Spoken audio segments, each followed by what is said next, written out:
सेना को बहुत जरूरत है अपने सामरिक स्थानों की सुरक्षा के लिए कुछ ऐसे स्थान चिन्हित करना जहां से पूरे समुद्री क्षेत्र पर उनकी पकड़ हो सके।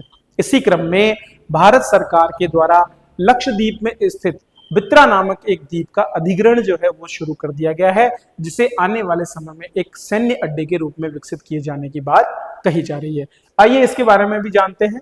तो भारत सरकार ने सामरिक रक्षा उद्देश्यों को देखते हुए, स्ट्रेटेजिकल हमारे जो जितने भी उद्देश्य हैं उनको देखते हुए लक्षद्वीप के सबसे छोटे और सबसे दूरस्थ बसे हुए द्वीप बित्रा द्वीप को जो है अधिग्रहण करने की बात कही है, उसको एक्वायर करने की बात कही है। ये कोची से लगभग 483 किलोमीटर पश्चिम में है। तो मतलब एक तरह से कह सकते हैं कि भारत की जो पश्चिमी सीमा है उसका सबसे अंतिम बिंदु ये बन जाएगा, और यहाँ पर जो है भारत की सेना की पहुंच होना पूरे अरब सागर पर भारत को एक रणनीतिक प्रभुत्व प्रदान करेगी। भले ही द्वीप का क्षेत्र 0.187 वर्ग किलोमीटर है, लेकिन विशाल लगून होने के कारण इसका सामरिक महत्व भी बहुत ज्यादा माना जाता है। ठीक है, तो लगून बेसिकली समुद्री क्षेत्र में उठे हुए द्वीप होते हैं, ठीक है, जो कि ज्वालामुखी या किसी अन्य पिंडों की वजह से निर्मित होते हैं। इस द्वीप पर लगभग 250 से 350 निवासियों की छोटी सी आबादी रहती है। अधिकांश अपनी आजीविका के लिए मछली पकड़ने और नारियल की खेती पर निर्भर है। हालांकि अब यहाँ पर इसका विरोध भी किया जा रहा है स्थानीय स्तर पर कि न केवल ये इनकी संस्कृति बल्कि इनके इतिहास के लिए भी बहुत ज्यादा घातक हो सकता है। प्रशासन ने इसके लिए सोशल इंपैक्ट असेसमेंट करना शुरू कर दिया। सोशल इंपैक्ट असेसमेंट, तो दोस्तों एक होता है एनवायरमेंटल इंपैक्ट असेसमेंट।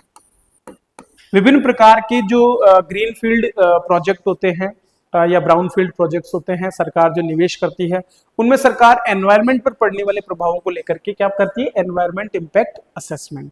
वहीं पर जब बात आती है भूमि अधिग्रहण की, तो भूमि अधिग्रहण का जो हमारा अधिनियम है 2013 का, जो पारदर्शिता और उचित मुआवजे की बात करता है उन लोगों के लिए जिन लोगों पर इस प्रक्रिया का विपरीत प्रभाव पड़ने वाला है। तो चूंकि सरकार को बड़ी मात्रा में विभिन्न प्रकार के विकास कार्यों के लिए भूमि को अधिग्रहण करने की आवश्यकता होती है, चाहे वो आपके नए हवाई अड्डे डेवलप करने की बात हो, रेलवे स्टेशन बनाने की बात हो, आपके जो है नए रिहायशी स्थान बनाने की बात हो, हमारे लिए डैम्स बनाने की बात हो, इन सभी चीजों के लिए भूमि एक्वायर करना होता है। भूमि को संपत्ति मानने और नहीं मानने को लेकर हमारे संविधान में एक लंबा संघर्ष रहा है, लंबे समय तक इस पर लड़ाई चली है, और बाद में इसे एक मूल अधिकार से हटा करके फिर हमने जो है एक तरह के कानूनी अधिकार के रूप में स्थापित किया है। तो यहाँ पर अंत में जाकर के एक उचित पारदर्शिता लाने के लिए अधिनियम लाया गया जो 1 जनवरी 2014 से लागू हुआ था, और इसी में सामाजिक प्रभाव आंकलन या सोशल इंपैक्ट असेसमेंट की प्रक्रिया को सम्मिलित किया गया, जिसके अंतर्गत उस क्षेत्र में रहने वाले लोगों पर क्या प्रभाव होगा उसको कैलकुलेट किया जाता है।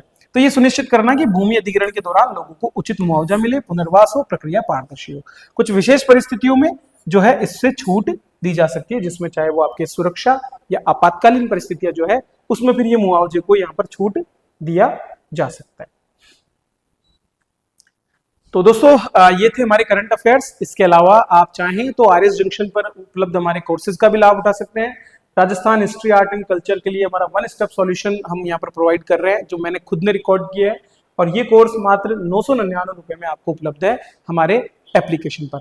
तो अगर आप इसी तरह के क्वालिटी कंटेंट के साथ में अपनी तैयारी करना चाहते हैं, अपने आप को बेहतर बनाना चाहते हैं, एक कदम आगे बढ़ना चाहते हैं बाकी स्टूडेंट्स की तुलना में, तो आज ही आप हमारे इस कोर्स का बेनिफिट ले सकते हैं। इसके अलावा हमारा पूरा का पूरा फाउंडेशन बैच भी शुरू हो चुका है 23 जून से, तो ऑनलाइन और ऑफलाइन दोनों मोड में अवेलेबल है। तो आज ही जो है हमारी एप्लीकेशन पर जाएं और वहां पर जो है आप इसका लाभ जरूर उठाएं। चलिए इसी के साथ मैं आपसे फिर से मिलूंगा। पीडीएफ के लिए आप हमारे टेलीग्राम पर आएं और वीडियो को लाइक करें, शेयर करें। Thank you.